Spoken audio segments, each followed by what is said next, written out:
Hello students. आज हम पढ़ेंगे कक्षा 11 में ऐच्छिक बुक में कवि देव के बारे में, जो 3rd चैप्टर है। तो देखिए, सबसे पहले हम कवि देव का परिचय पढ़ते हैं।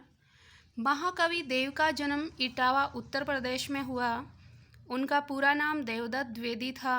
औरंगजेब के पुत्र आलम शाह के संपर्क में आने के बाद देव ने अनेक आश्रयदाता बदले, किंतु उन्हें सबसे अधिक संतुष्टि भोगीलाल नाम के सहृदय आश्रयदाता के यहाँ प्राप्त हुई थी। इनका मूल नाम था देवदत्त द्विवेदी और ये भोगीलाल नाम के आश्रयदाता के साथ में अधिक समय के लिए रुके थे। और भोगीलाल नाम के आश्रयदाता ने उनके काव्य से प्रसन्न होकर इन्हें लाखों की संपत्ति दान दी थी। अनेक आश्रयदाता राजाओं, नवाबों, धनिकों से संबद्ध होने के कारण राज दरबारों का आडंबरपूर्ण और चाटुकारिता भरा जीवन देव ने बहुत ही नज़दीकता से देखा था कि जो राज दरबार हैं उनमें लोग कैसे चाटुकारिता से भरे रहते हैं, आडंबरपूर्ण उनका जीवन शैली होती है। इन सभी को कवि देव ने नज़दीकता से देखा था और उन्हें अपने जीवन में इसी कारण वितर्षणा को प्राप्त कर लिया था। यानी कि इसी कारण उन्होंने अपने जीवन से ही ऐसा जीवन है आडंबरपूर्ण और चाटुकारिता से भरा हुआ, चापलूसी से भरा हुआ, ऐसे जीवन से उन्हें वितर्षणा हो गई थी, यानी उन्हें बुरा लगना लग गया था।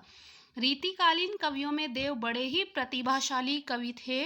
तो ये लाइन भी इम्पोर्टेंट बनती है कि जो कवि देव हैं वो रीतिबद्ध कवियों में माने जाते हैं और ये रीतिकालीन कवि हैं। दरबारी अभिरुचि से बंधे होने के कारण उनकी कविता में जीवन के विविध दृश्य नहीं मिलते, किंतु उन्होंने प्रेम और सौंदर्य के मार्मिक चित्र प्रस्तुत किए हैं। अनुप्रास और यमक के प्रति देव में प्रबल आकर्षण है कि इनके काव्य में हमें अनुप्रास और यमक अलंकार की प्रधानता दिखाई देती है। अनुप्रास द्वारा उन्होंने सुंदर ध्वनि चित्र खींचे हैं। ध्वनि योजना उनके छंदों में पग पग पर प्राप्त है। श्रृंगार के उदात्त रूप का चित्रण देव ने किया है।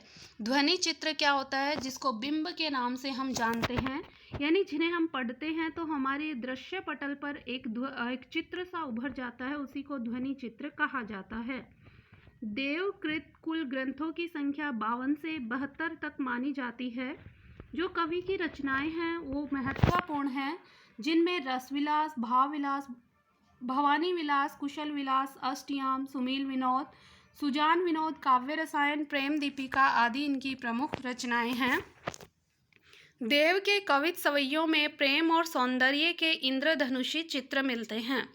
संकलित सवैयों और कवितों में एक और जहाँ रूप सौंदर्य का अलंकारिक चित्रण हुआ है, वहीं रागात्मक भावनाओं की अभिव्यक्ति भी संवेदनशीलता के साथ ही हुई है। कि इनका जो हम कवित पढ़ेंगे उनमें इन्होंने रागात्मक भावनाओं की अभिव्यक्ति प्रदान की है, अर्थात जिसमें प्रेम का वर्णन किया गया है। यहाँ हम इनकी छोटी छोटी 3 कविताएं पढ़ेंगे। सबसे पहली है हंसी की चोट।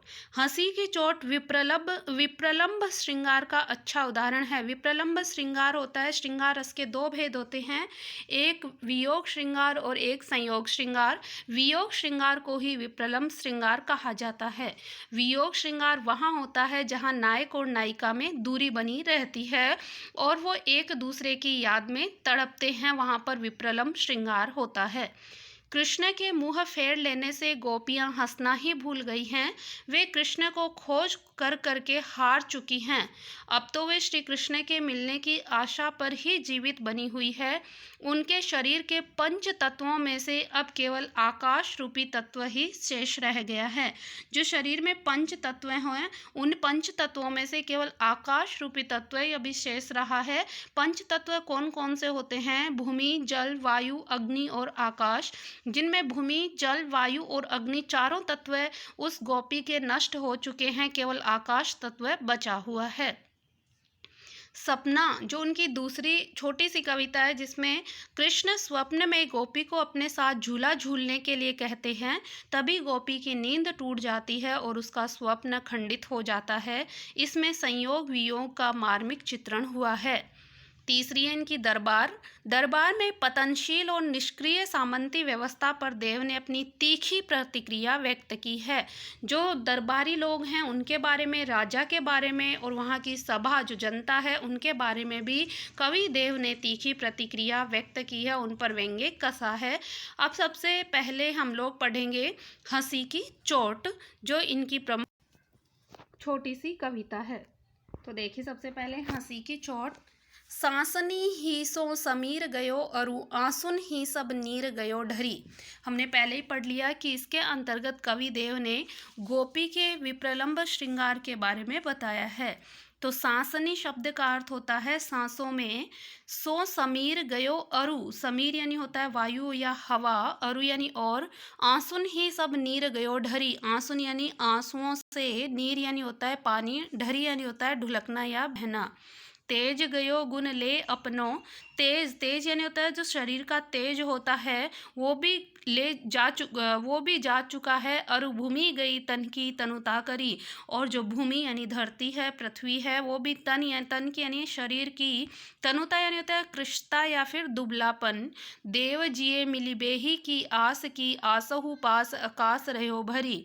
कवि देव कहते हैं जिये मिली बेही की आस की, कि अब तो हृदय केवल मिलने की आशा में ही, आस की यानी आशा में ही, आसहु पास आकाश रहो भरी, आसहु यानी आशा में, आकाश यानी होता है आकाश, जा दिन ते मुख फेरी है हरे हंसी, हेरी हियो जू लियो हरी जू हरी। हियो यानी होता है हृदय, हरि, हरि शब्द का एक का अर्थ है कृष्ण और दूसरे का अर्थ है हरना या हरण करना। इसमें कवि ने बताया है सांसनी ही सो समीर गयो, कि कवि देव कहते हैं कि जब एक बार श्री कृष्ण गोपी की तरफ देखकर मुस्कुरा देते हैं तो उस समय गोपी उनसे प्रेम करने बैठ जाती है और वो उसकी मुस्कुराहट में खो जाती है। जब वो दोबारा श्री कृष्ण की ओर देखती है तो श्री कृष्ण उसकी तरफ से मुंह फेर लेते हैं और उस समय गोपी की खुशी अचानक ही चली जाती है और उसके वियोग व्यथा का वर्णन यहाँ पर किया जा रहा है।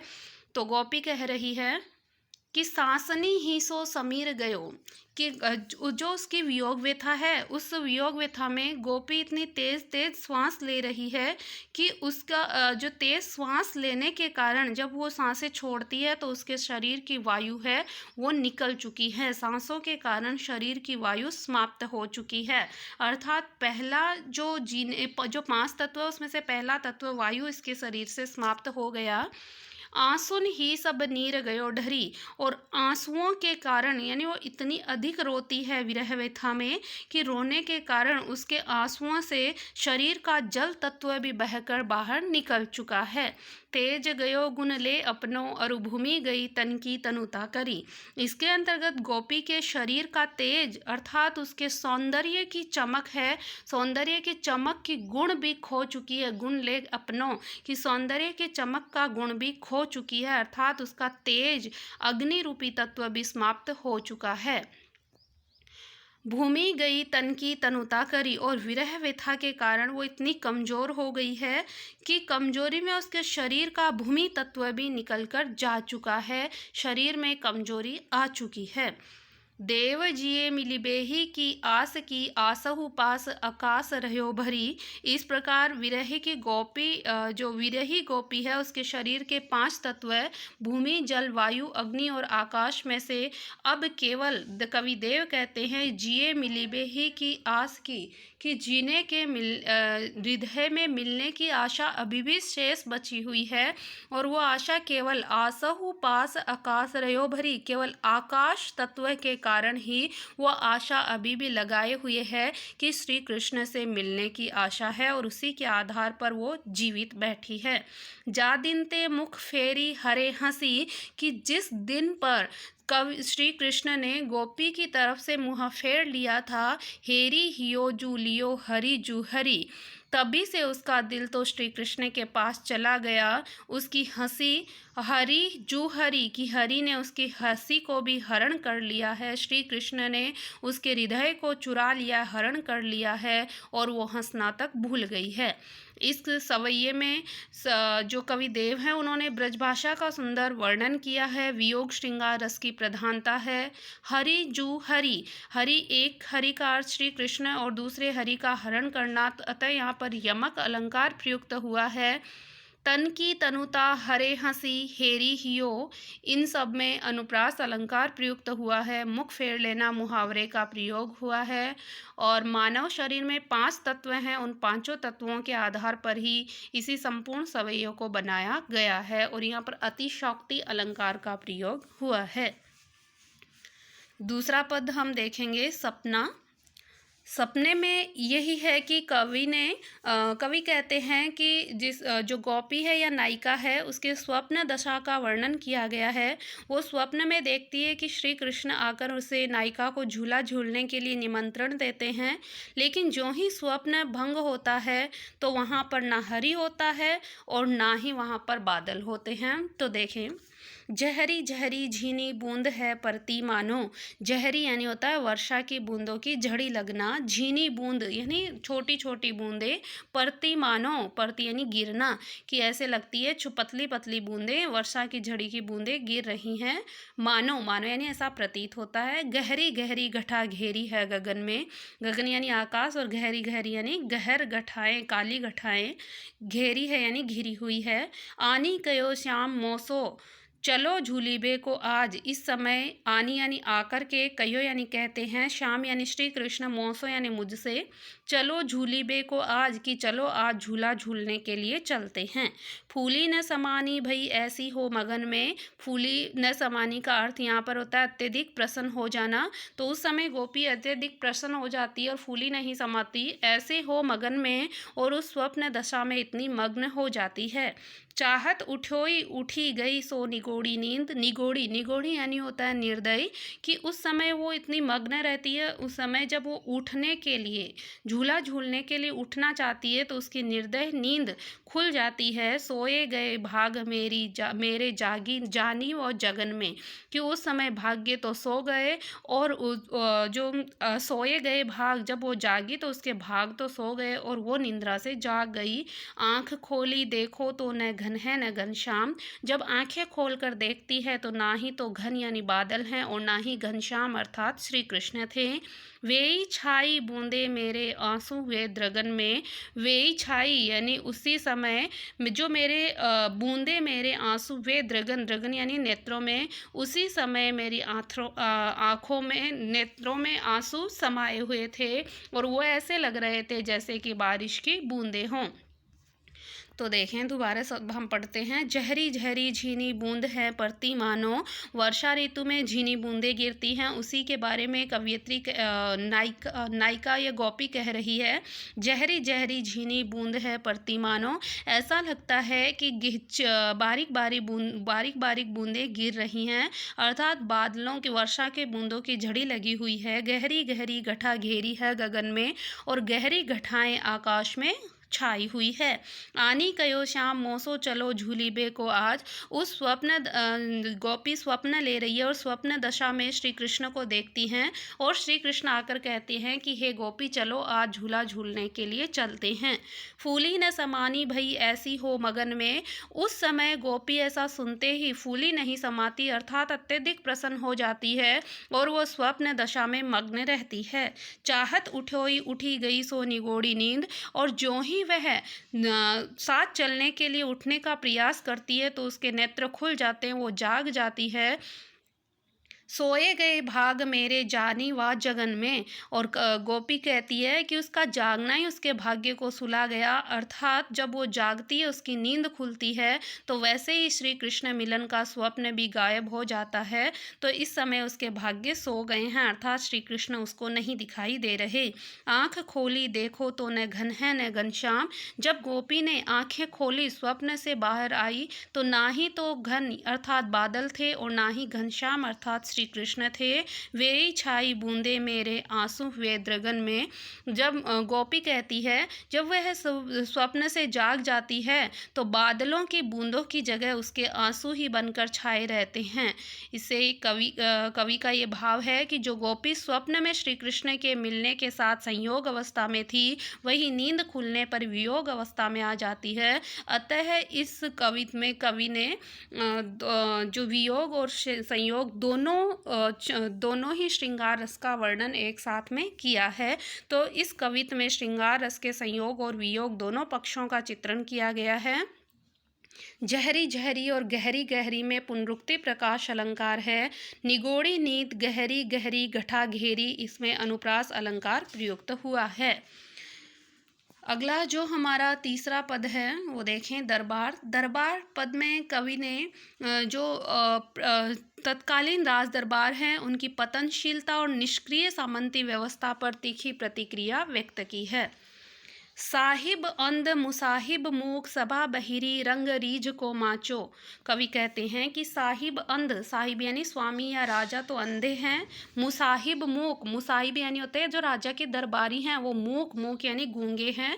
सभा बहिरी, और जो सभा है वो बहरी बनी हुई है। रंग रीझ को माचो, रंग रीझ, रीझ यानी रीझना, प्रेम में डूबना, कि राग रंग में सब लोग डूबे हुए हैं, राग रंग ही मचा हुआ है चारों ओर। भूल्यो तहाँ भटक्यो घट ओघट बूढ़ी बे को काहू कर्म न बाँचो। भूल्यो तहाँ भटक्यो घट, की जो राजा लोग हैं सब अपने फर्ज से भटके हुए हैं। घट ओघट बूढ़ी भे को, ओघट यानी होता है दुर्गम मार्ग, और सब लोग दुर्गम मार्ग पर बूढ़े हैं, डूबे हुए हैं। को काहू कर्म न बाँचो, और किसी के पास, काहू यानी किसी के भी पास, कर्म यानी कार्य, न यानी नहीं, बाँचो यानी बचा हुआ है, किसी के पास कोई कार्य करने के लिए ही नहीं बचा हुआ। भेष न सूझो कयो समझो न बतायो सुनो न कहा रुचि राचो। भेष न सूझो, कि ऐसे दरबार में ना तो वेशभूषा समझ आ रही है, कहो समझो न, किसी को कहते हैं तो वो समझता नहीं है, बतायो सुनो न, और जो अगर किसी को ये अच्छी बात बताते हैं तो वो सुनता नहीं है। कहा रुचि राचो, न जाने ये सब लोग कौन सी रुचि में रुचे हुए हैं, इनके पास कोई रुचि ही नहीं शेष रही है, ये केवल रूप रंग में, राग रंग में डूबे हुए हैं। देव, कवि देव कहते हैं, तहाँ निबरे नट की बिगड़ी मती को सगरी नीसी नाचो। तहाँ यानी वहाँ, निबरे, निबरे यानी होता है भटके हुए, नट, नट यानी जो नृत्य करता है, कि बिगड़ी मति, बिगड़ी मति यानी भ्रष्ट हुई या बिगड़ी हुई, मति यानी बुद्धि, को सगरी, सगरी यानी सारी, निसी यानी रात्रि में, नाचो यानी नाचता रहता है। तो देखिए इस पद के माध्यम से रीतिकालीन कविदेव क्या कहना चाहते हैं। अपने युग के दरबारी वातावरण पर कटाक्ष करते हुए कविदेव कह रहे हैं कि साहिब अंध, कि दरबार में राजा अंधा हो चुका है, अर्थात वो ज्ञान शून्य है। मुसाहिब मूक, और उसके दरबारी हैं वो मूक अर्थात चुप हो चुके हैं, कुछ नहीं बोल रहे। सभा बहरी, सारी सभा बहरी बन चुकी है। रंग रीझ को माचो, और चारों ओर केवल और केवल राग रंग में लोग डूबे हुए हैं, राग रंग ही चारों ओर मचा हुआ है। भूल्यो तहाँ भटक्यो घट ओघट बूढ़ी बे को, कि सब लोग अपने फर्ज से भटक चुके हैं, कोई भी वहाँ पर कला का पारख ही नहीं बचा है, सब दुर्गम मार्ग में जा चुके हैं।